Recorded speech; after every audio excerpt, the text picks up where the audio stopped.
But hello, everybody.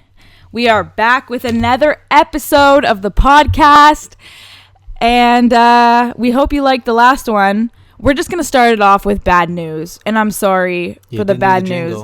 I didn't do the jingle because the jingle comes after the cold open, Eric. Oh, my God. You don't even know. He doesn't even know how to podcast. Okay, keep cold opening. So, there's some bad news.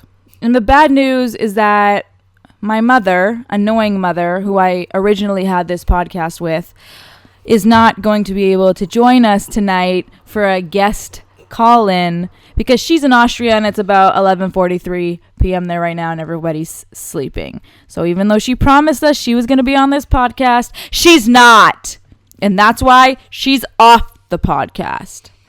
Anyways, before I do the jingle, I just want to bring something up from last podcast, and I don't mean to bring up the past, but I just thought of another thing that I forgot to mention about what we learned about each other during quarantine, living together. Let's go. Well, I mentioned, the thing that I mentioned was right. It was that you're super particular about things. Yeah. And the only evidence that I had to back this up. Evidence That I had to back my claims up was that you were particular about watching Better Call Saul on the Apple TV instead of the laptop. Yeah, that's no bad. But you're also particular about not having AC or fans running and just dying in the heat because you hate artificial air. Who hates artificial air? Have you ever walked into like a Walmart in the middle of the summer and you just get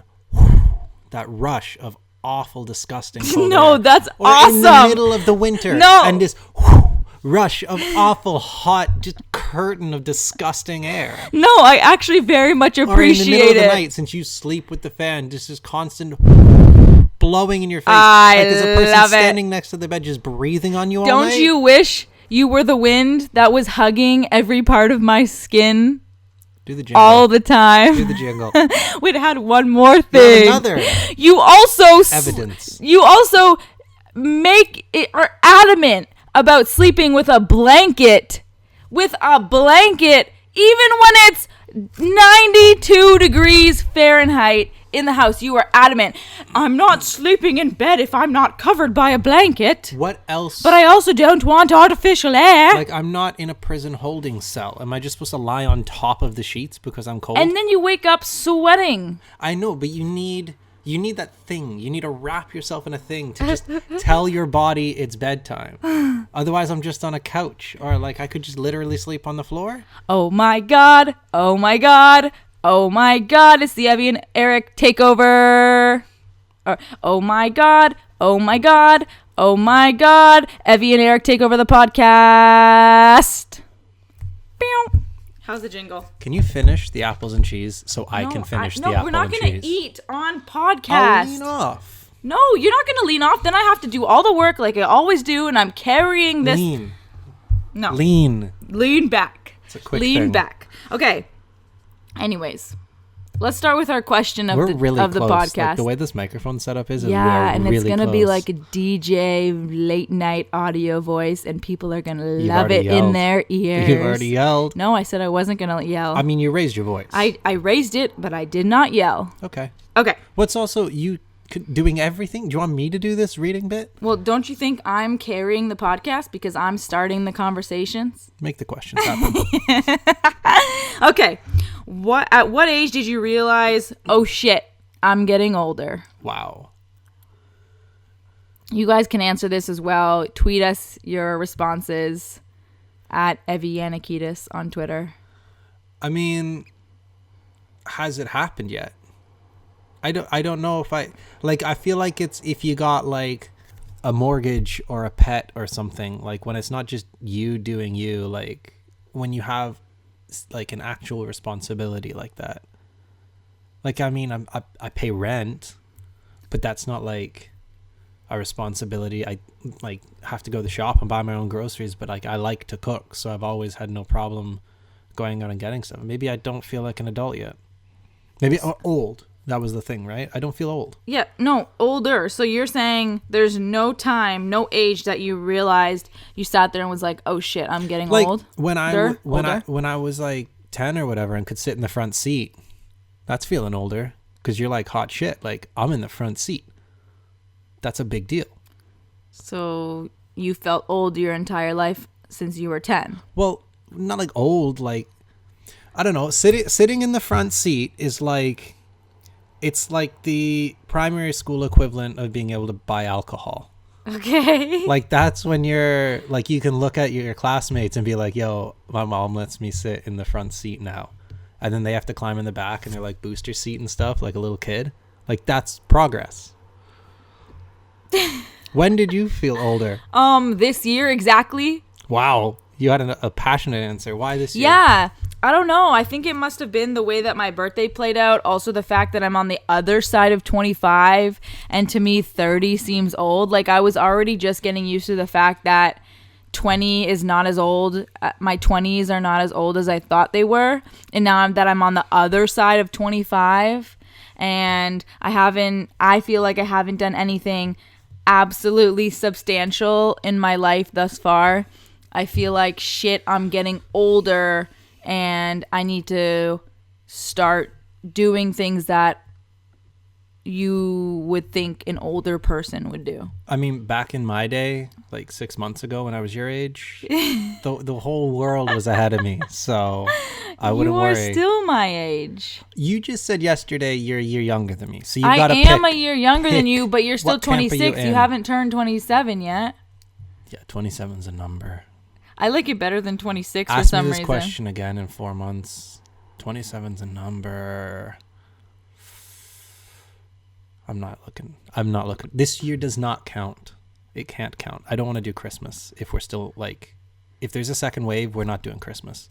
You know, we are doing Christmas. No, we can't count this year as a year. We're doing Christmas. It hasn't happened yet. Okay, I've seen all these things saying that, like, sorry, I forgot my train of thought. Oh yeah, I've seen all these things saying don't cancel the year that made you grow. Don't cancel 2020 because it's shown us so much and it's actually moved us forward. It's taught us how to love our own company, how to fight for our rights. It's opened our eyes to so many things, like why it's important to vote, especially in the United States of America. So why do you want to cancel this year? I'm not discrediting any of that, but I was already on board with all that stuff. Mm-hmm. So, but the world wasn't. I guess, yeah. The majority wasn't. Well, what if the world revolves around Eric? Then doesn't that sound a little narcissistic to you?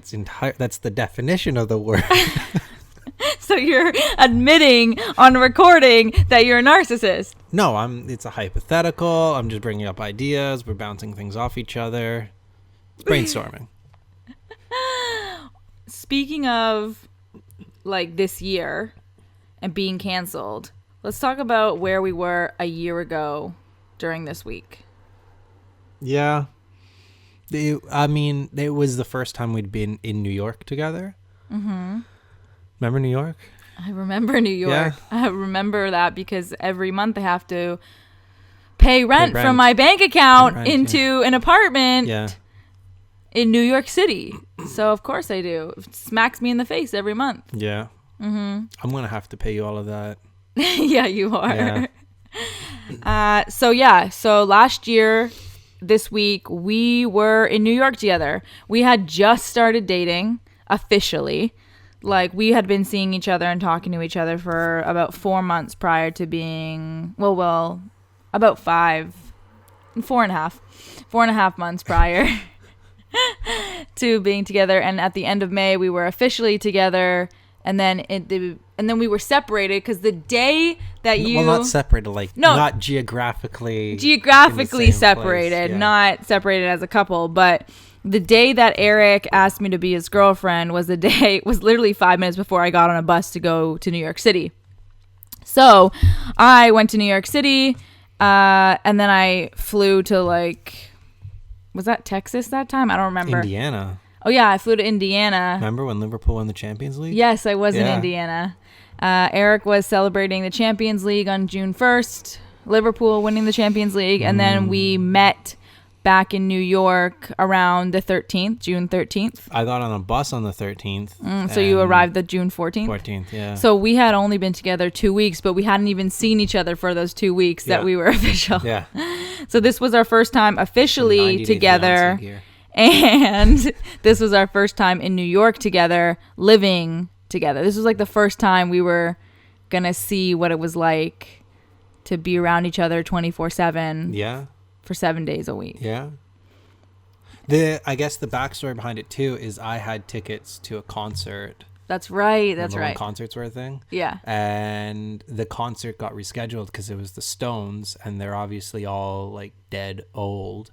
And Mick Jagger had to get heart surgery. So then I already had like planned to go to New York, and even though the concert was rescheduled, I just kept going because I kind of had a place to stay.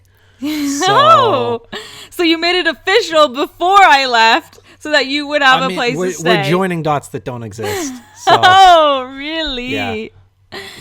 Anyways, so yeah, last year at this time we were enjoying New York. Today's the 16th, right? Yeah.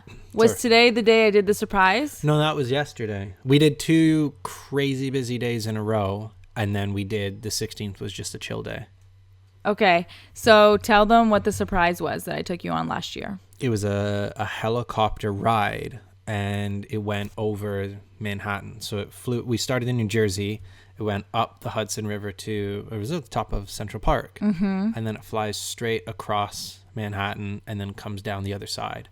Mm-hmm. And it's one of them where when you're not over a street, like if you're over a body of water, you can actually spin your feet out and sort of hang over the edge. Yeah. Which I was fine with when we were like way up in the air, but for whatever reason, when we were just starting those first like 100, 200 feet, that felt like, like if I fall, I'll survive. It'll just hurt like hell. I was fine when the fall was just going to off me. Yeah. But I don't want to survive. So I just had to get to that point, and then I was fine with the height. Because you didn't want to suffer. It's about suffering. Yeah. So once we got to that crazy height, it was pretty, I don't know. It's such a like picturesque city. An interesting look into your psyche.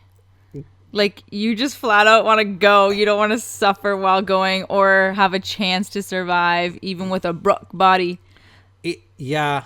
I don't know. Sorry, went all Scarborough on you there. That's why I don't like balconies. Like at the mall, like if you just fall like 3 floors, you're gonna survive. You're just gonna have a lot of broken things. Oh my God! Don't even. That's why like talk to me about the that. edge walk in the CN Tower, piece of piss. Because it's like if you fall, it's over. Like it's a hell of a way to go. You'll make the paper. But if you fall in the mall, it's just, I don't know. There's no glory in it. I used to have like these weird flashes. Oh no, I'm gonna sneeze. Oh God! I used to all have week, all week, and then.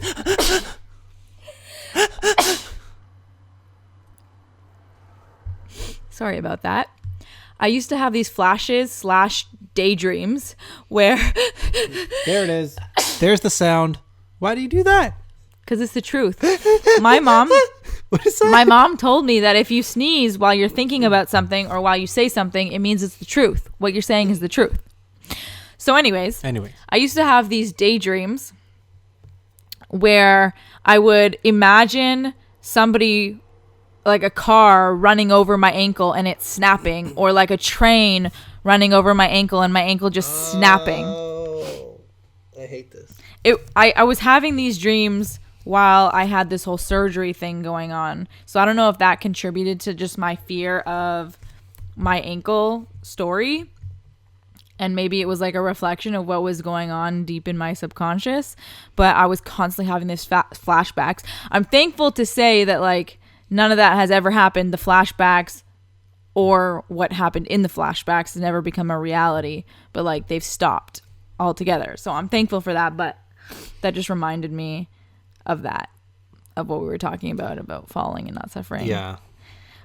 So anyway, so yeah, I surprised you with a helicopter ride. I actually bought the tickets before we were dating, like a month prior. You didn't know this? For someone else? Or? No, for you. No, I'm kidding. Oh. But anyways, yeah, I thought it would be a nice surprise. And then the next time you came in August, I surprised you again. Every time I'm like, oh, I have another surprise for him. What was my surprise in August? What was a surprise in August? You don't remember? We walked there after getting off the subway, and it was. Oh right, yeah. It was the movie. Is it called The Room or Room? Which one's the one with Brie Larson? I'm not sure. I think it's Room.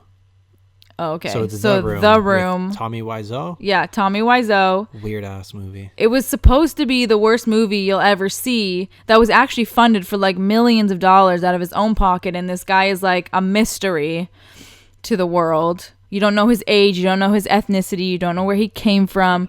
But the weird thing was, I was watching a YouTube video once, and the girl was saying that if you watch, they have these showings of The Room. So, okay, first of all, let's back up. Yeah. Eric and I, you and I have always talked about watching this movie when we talked about movies that we wanted to see. Right, because it was genuinely supposed to be bad. Not just like a movie that was poorly executed. Like, you couldn't make this worse if you tried. Yeah, and the only reason I watched Room with Brie Larson was because I was looking for The Room. But that one's really good. It is really good. That one is really good.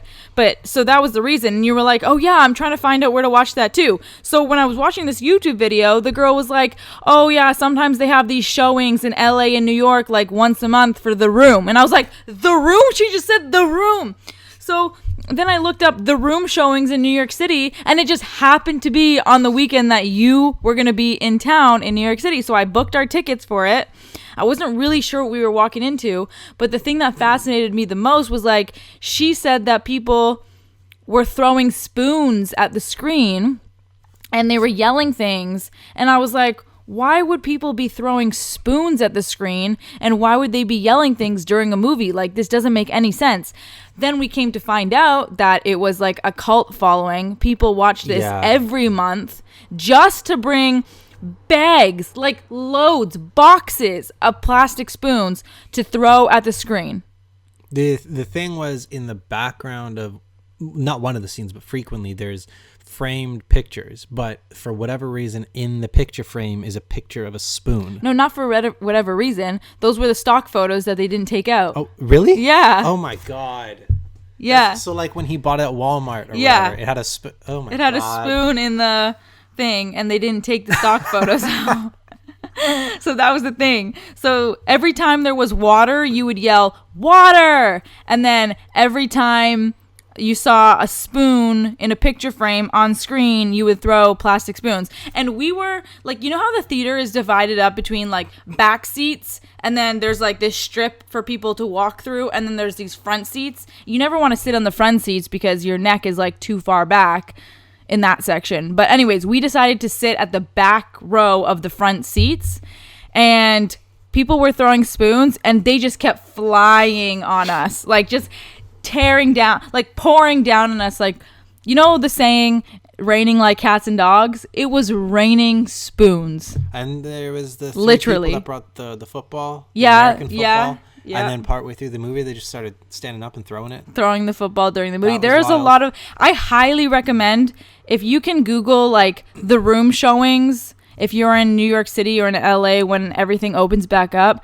I highly recommend going to one of these showings, or not a showing, what's it called, like viewing. Well, it is a showing. I guess it's a screening. It's an active screening. Yeah, like search people up, are allowed to shout during the movie. Yeah, search up The Room screening. Sometimes Tommy Wiseau actually shows up at these things because he's probably making money off of it still, so yeah, it's kind of funny. He sells gear, DVDs and all that. But yeah, it was a really fun experience, in my opinion.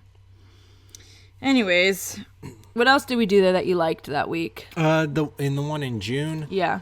So we got to go to the Comedy Cellar, which is pretty dope. We had the late night, I guess, set for that. Yeah. I'd always wanted to go there because a lot of comedians use the Comedy Cellar as their sort of early stomping grounds before they hit like the late night shows and all that. Early stomping grounds, or just show up and they're not on the roster to test their material. Like one time I went when I first moved to New York City, and Dave Chappelle showed up, and he just tried to test. He was testing Bill Cosby jokes at the time. So this was like in 2016, maybe early 2017, but it was around the time that the stuff with Bill Cosby came out. So then we also did, I mean, it was, in general, it was like we did a lot of things on the front few days, and then the back few days we kind of just chilled a little bit, which was different, because usually when people go to New York, it's like a high intensity packed days. We're taking bus tours and going to Statue of Liberty. So, but I had done that in grade 8 on a grad trip, so I'd done all the sightseeing stuff, and also kind of knowing that I was probably going to go back there a couple times with the view to live there, rest in peace. It was fine to just chill and have a different kind of vacation than just a sightseeing crazy touristy one. Yeah. Do you regret it now, not seeing all the sites that we could have seen in, say, a year, not doing that in the short amount of time that we had, because now we don't know when we're going to be back? No, I've done all of the stuff that a bus tour normally would, the Wall Street, the Statue of Liberty. Like I did that back in 2005.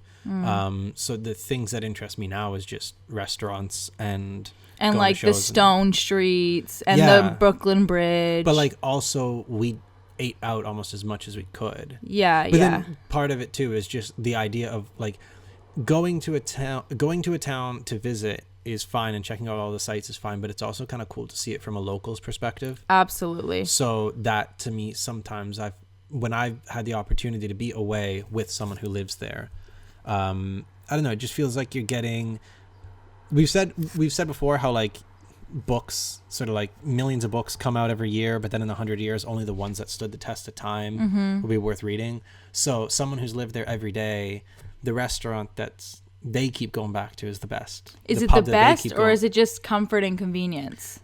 I think it's just they've had a chance to seed out the stuff that's not worth our time. So then the stuff that you might find number 1 on TripAdvisor is just number 1 because they speak English really well. Yeah. But that's not necessarily or they've the best asked experience. People to review their website, their site, or their restaurant or whatever. Yeah. I would agree with you, which is why whenever we end up traveling, I want to talk to locals, and I almost want to just be invited into their house and cook a meal with them. But like, I want to talk to locals and find out where these hidden gems are and stuff like that. I do miss like not trying a speakeasy. Like, for those of you who don't know what a speakeasy is, it's basically a hidden bar somewhere. So the one that I know of, well, I've been to one. But the other one, I've been to one that was in the back of a sushi restaurant. Like, it just looked like an employee door that you opened to get into it, but it ended up being this fancy ass bar. But the one that I really wanted to go to, there's this pretty good hot dog bar. I wouldn't say really good. Like, our hot dog's really that good, and can they ever be that good? I don't know. But there's this hot dog joint in New York called Criff Dogs, and inside Criff Dogs, there's this old English telephone booth. And what you have to do is you have to go into the telephone booth and you have to pick up the phone, and you just have to say how many people are in your party. And then they say, okay, somebody will come get you.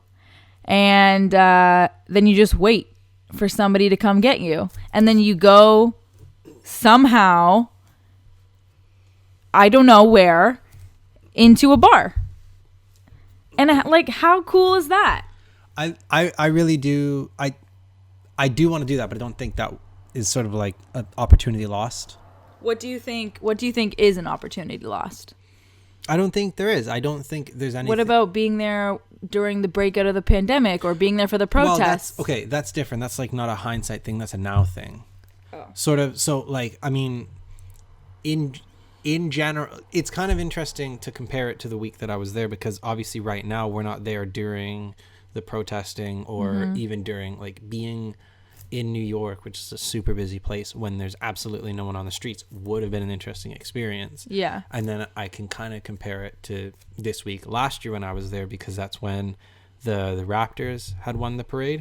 Sorry, had won the trophy. So there was the big parade where hundreds of thousands of people were on the street. But I don't really associate with that memory that most people in Toronto have. Yeah, because like I was on the bus when they won it. Like the bus driver woke us all up and be like, "Hey, congrats to the Toronto Raptors." I'm like, I don't need this. I just want to sleep. But I don't associate with that event that so many people here do.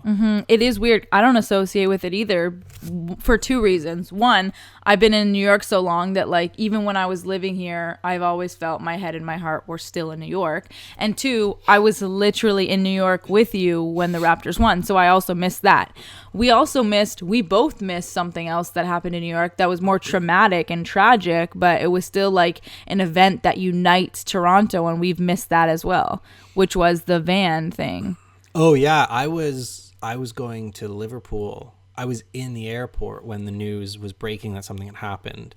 And when I got to the other side, when we had just got to the other side, was when they had started reporting that like people had died and all that. Yeah, things don't really happen in Canada often. So when a mass shooting, or in this case a mass killing of somebody, of an incel driving a van, kills people in Toronto, that shit is scary, and it's uniting. Also at the parade, my mom and my brother and my sister were running away from bullets because there was a shooting there as well. Has that ever been wrapped up, that investigation? I don't know if it was wrapped up, but it was definitely reported on. But like, was there bullets? Did someone get hit by bullets, or was it just like panic? Because I was at the CNE once, and there was rumors that there was a guy with a weapon, but it was just rumors, and the police came in on like horses, and we got like the. But this isn't rumors, though. No, my mom was there and saw the shooting. No, I know, but was it?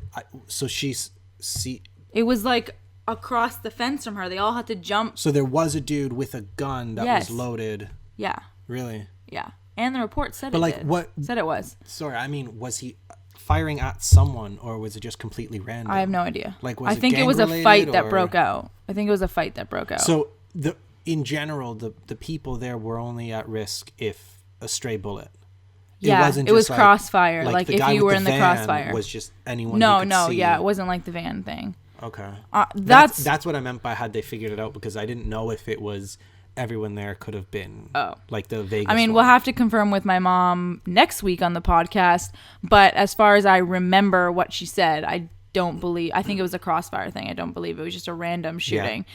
Also, speaking of, my dad, so my whole family but me, I mean, I'm lucky in the sense that maybe there's just been so much drama in my life that I didn't need this one more experience of like being terrified of a mass shooter. But I've never been in that situation, and I'm so thankful for that. But my mom, my brother, my sister, and my dad have been in that situation. My dad was at Yorkville Mall, and there was an active shooter there as well. And he called me after the mall had what do they call it? Like after they said it was okay to come out, and he was locked in a thing. He had to evacuate and all that, and he told me like he was scared. For a grown man, especially your father, who you kind of hold your parents on a pedestal for them to say that they were terrified, that shit is scary. I think it's the randomness of it that's scary, that leaves you helpless and all that. Mm-hmm. But yeah, it is weird when like it's not a great reason for people to come together, but people do come together. Yeah. And then like I was saying, I don't, not that I want to have that as like, you know what I mean? It's a weird way to explain it, but like people who got to experience what it was like to be in lockdown and then break lockdown and go onto the streets of New York and speak their mind, like that's a really unique thing. It is a unique thing. I don't think I would have participated in the protests because I'm scared for my life with the virus. Immunocompromised? Yeah, I'm immunocompromised, and I just like people that are healthy, people that stay inside. I've seen all of these stories of them getting coronavirus, and I'm just like, I need to literally just stay in my bubble and make sure I know where my hands are. Like, I had a dream the other night that I was being coughed on. And then I sanitized my whole face, like, all over my Like face. that? Yeah. Yeah. Like, but yeah, I had that dream. So anyways, that's just all to say that I'm super scared of the virus. And yeah. Anything else to say about not being in New York? No, I hadn't even thought, like, that when you mentioned the August one, that caught me off guard because I hadn't even thought about that one. That was when the Stones concert actually happened. Yeah. So that was the second time. And you took me to that. Yeah, but I've just been thinking about that first one because I think the second one was even more so just we're just gonna chill, and because it was just the long weekend, so it was like 3 or 4 days. Wasn't the second one where you had a meeting for a job? That was the first one. Oh, that was the first one. Yeah. Well, it was just a meeting with someone who I could have had a job with. Both of them are blurred. Like, I don't even remember what happened in the second one. So the second one was that the time we ate the onion rings? Yeah. the onion rings. Yeah, at 5 Napkin Burger. Oh, yeah. Because that was the night we went to the movie. Yeah. Yeah. Yeah. And then October was the time where... Oh, no, that was the time you surprised me. I don't want to think about and we went to October Stone till we're in Street. October. And then January was the time I was heavily infected still. And we went to the Giants. The Giants? No, not the Giants. Do you wanna Who's walk your it? team? Wow. Cheddar. Cheddar. Wisconsin. Good Lord. Wisconsin. My God. Green Bay Giants. Green Green Bay Bay Giants. Packers. Wow. I hope everyone enjoyed the last episode of Abby and Eric's podcast. Green Bay Packers. That is horrible. That's when we watched the Green Bay Packers. Yeah. And when we watched, was it the Leafs game? Good God. What else did we watch? It's like the one where Liverpool clinched the league. We watched the Liverpool game. Who'd they beat? They beat Tottenham. No, it was Arsenal. even Man City. The biggest one it could be. Manchester United. There you go. My God. I mean, you had the infection. I'll give you that. Maybe Yeah. You're distracted, but I was in distress. in distress. Yes. But What did you call them? The Green Bay Giants? I called them the Giants, and then I said with Cheddar, Wisconsin Cheddar. Cheddar. I was close. I Anyways, is that the end of the podcast? guess, yeah. All right. I just want to let you know that we have a sponsor.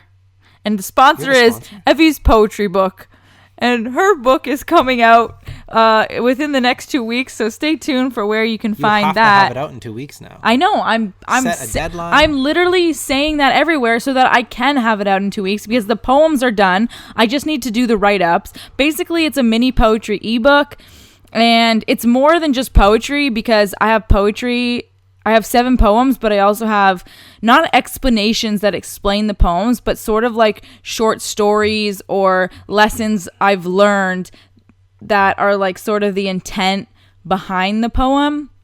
But I would never straight up tell you what this poem is about because I want you to interpret the poem or put your own feelings or your own life experiences into the poem. So I'm just basically giving you my life experience. So if you're not even into poetry, you should get it for the stories alone because... Can you endorse it, please? Hello, this is time you endorse it. You need to redeem yourself first. Why? What was the movie that we watched on the June New York trip? You fell asleep during it. We watched Elton John's friggin' movie. Friggin' movie? Yeah. Called... I mean, you get half points I so don't far. know. It was Elton John's John's friggin' movie. biopic. Yeah? Biopic. So you remember that, but not the Cheddar Giants? It's called What was the food Green we Bay got Packers. at the street festival? At the street festival, it was octopus balls. Okay. And What was the food we got before the Comedy Cellar? we got Chinese food. But what exactly? I don't know what it was. Tofu skin. Yeah, that was one of the Why things are in you there. testing me? Well, I mean, it's... you forgot 2 super important things in my life. What, so the Wisconsin a little bit Giants? offended. That's what I Just a forgot. little bit offended. I'm just making sure you're still remembering things. Hey, who are you? Are you my It boyfriend? would have been better if you didn't remember those things. It would have played better for you. If you're like, oh, maybe it was the Joker, or was that the one in October? I don't remember. If you had intentionally forgot some things, it would have played better that you I forgot. just had a small lapse of judgment because I was under and am under stress. You're under stress. Yes. Okay. I need to get this poetry book done, which is coming out in the next 2 weeks. So stay tuned if you want to know where you can find that. The theme is love.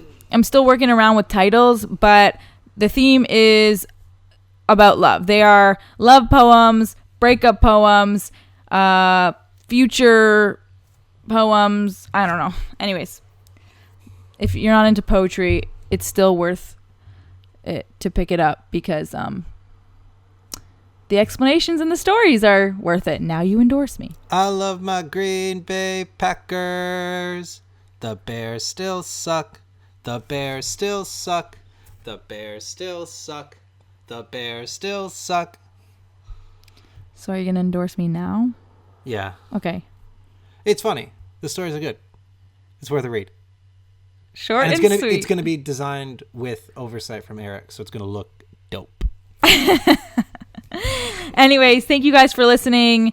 You can follow me on Instagram at EviY, or you can connect with us on Twitter at Ebby Yannikidis. And yeah, we'll see you. We'll be in your ears next week.